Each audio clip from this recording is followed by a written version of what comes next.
La religion, ça n'a jamais été mon truc. Mais ça ne fait aucun doute, c'était un ange. J'étais en larmes et tout à coup j'ai senti une main sur mon front et j'ai entendu « Ne t'inquiète pas, Hélène ». Et j'ai su que j'étais en présence d'un ange.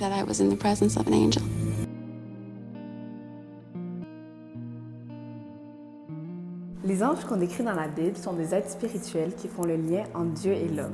Ils sont les messagers des volontés divines de Dieu. Ils sont normalement ceux qui communiquent avec les prophètes et les personnages déterminés. Dans la Bible, 5 types d'anges sont reconnus et chacun a un rôle qui leur est attribué. Il y a les archanges, les anges déchus, les chérubins, les séraphins et finalement ceux que nous allons prêter le plus d'attention, les anges gardiens. En effet, par définition, un ange gardien est un ange qui a le devoir de protéger et de guider les croyants bibliques.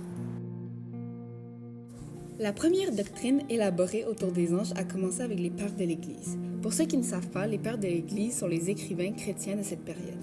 En effet, ceux-ci se sont basés sur la fonction de protection des anges afin de guider les croyants à partir du 5e siècle. De plus, sa croyance fut justifiée par un des passages de la Bible sur les évangiles. Puis, au début du 5e siècle, Saint Augustin et Pseudo-Denis, l'aréopagite, vont pousser la réflexion des anges gardiens et vont établir la nature spirituelle des anges le premier jour de la Genèse. Et ils vont préciser les fonctions des anges gardiens, c'est-à-dire ils sont des veilleurs, des gardiens et des messagers du ciel. Ensuite, durant le 6e siècle, Pseudo-Denis va prendre l'occasion de développer la deuxième étape doctrinale. Celui-ci va révéler la hiérarchie céleste et préciser la place des anges dans le ciel. Ainsi, 3 groupes sont formés au sein des anges. Les séraphins, les chérubins et les trônes. Le deuxième groupe étant les dominations, les vertus et les puissances. Puis finalement, les principautés, les archanges et les anges gardiens. Alors, les anges gardiens étant le dernier sous-groupe, ceux-ci se retrouvent plus proches de la terre et donc plus proches de nous. Les 5 anges les plus célèbres sont Gabriel, Michel, Raphaël, Uriel et Lucifer. Commençons par décrire Gabriel. Gabriel est connu pour annoncer de bonnes nouvelles aux gens comme la naissance de Jésus et de Jean-Baptiste. Il porte souvent une trompette et apporte des messages rassurants de la part de Dieu.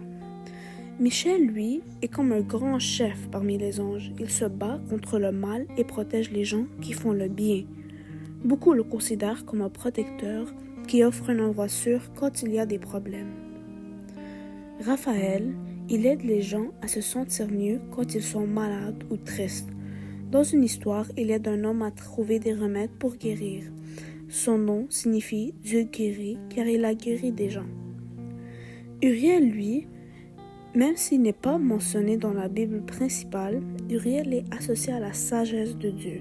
Son nom signifie feu de Dieu. Il est parfois dit qu'il a averti Noé du grand déluge. Et finalement, Lucifer était un ange très brillant, mais il est devenu mauvais quand il a désobéi à Dieu. Maintenant, il peut être appelé sous le nom de Satan ou le diable. Son histoire est un avertissement contre l'orgueil et l'ambition excessive. 3 fillettes d'un petit village au Portugal marchaient sur un grand terrain planté d'arbres puis ont ensuite récité le chapelet. Peu après la récitation, les enfants ont vu une figure semblable à une statue de neige suspendue en l'air. La figure a disparu tout de suite après la récitation. Personne au village ne les croyait, mais ces mêmes enfants ont vu cette figure 2 autres fois et ont réalisé que la figure était un ange. Bonjour, ici Tania de Pop News Channel. Aujourd'hui, nous sommes accompagnés de Ophélia Gérard.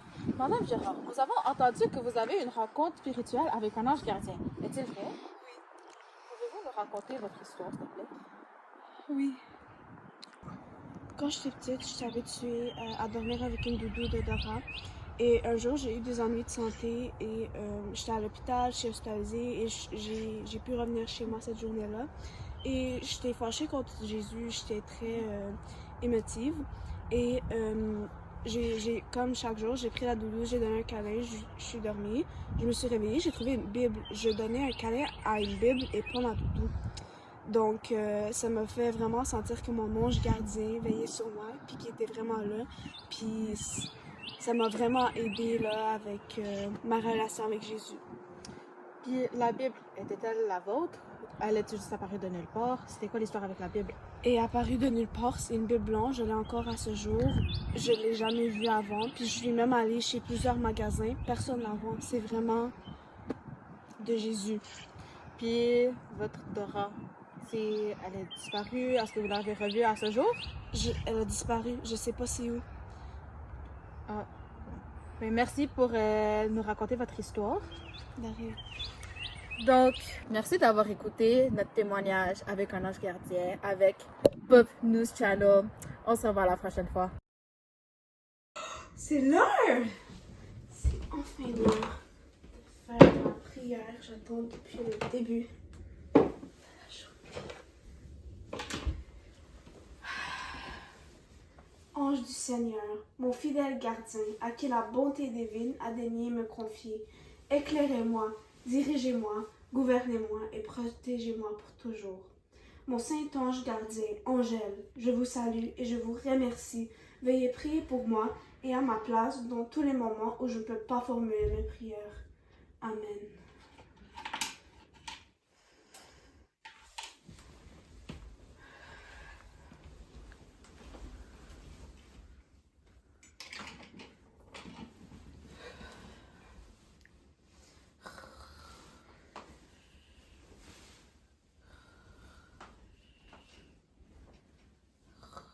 Je serai toujours là pour toi.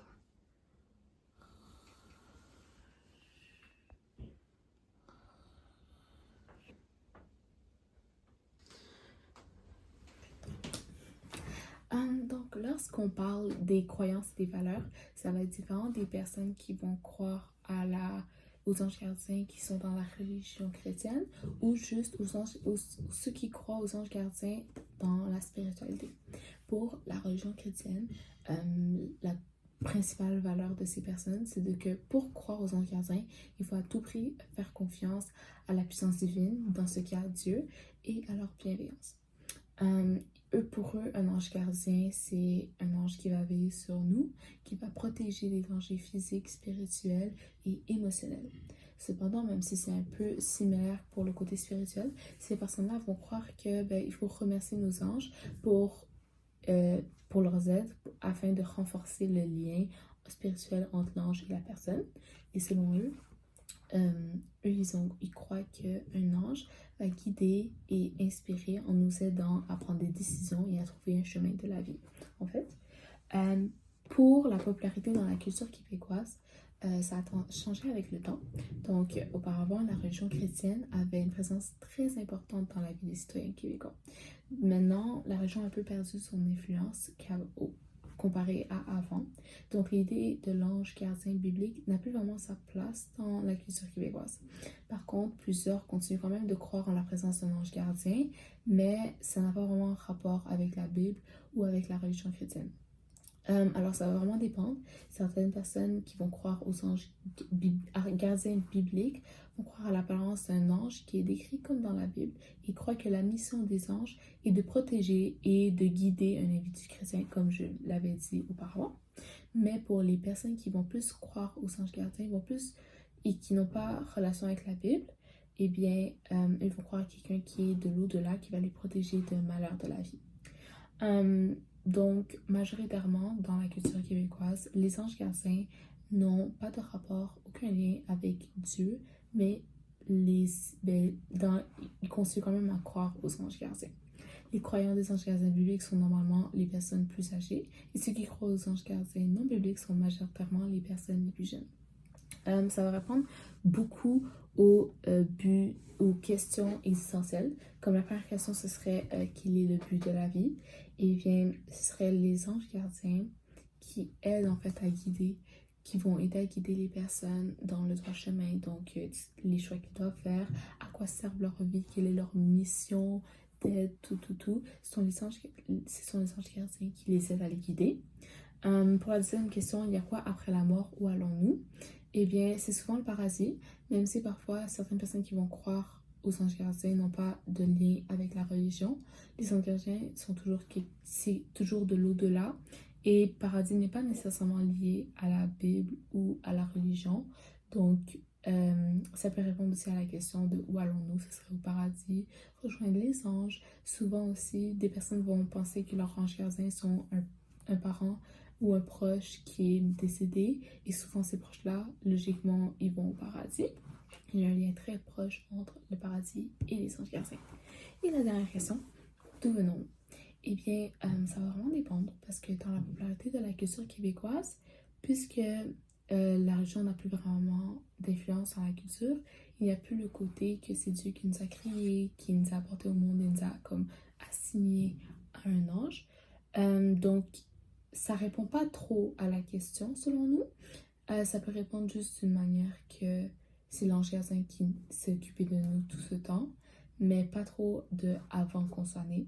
Cependant, lorsqu'on est dans la religion, ce serait vraiment Dieu nous a créé et c'est l'ange gardien qui est là avec nous.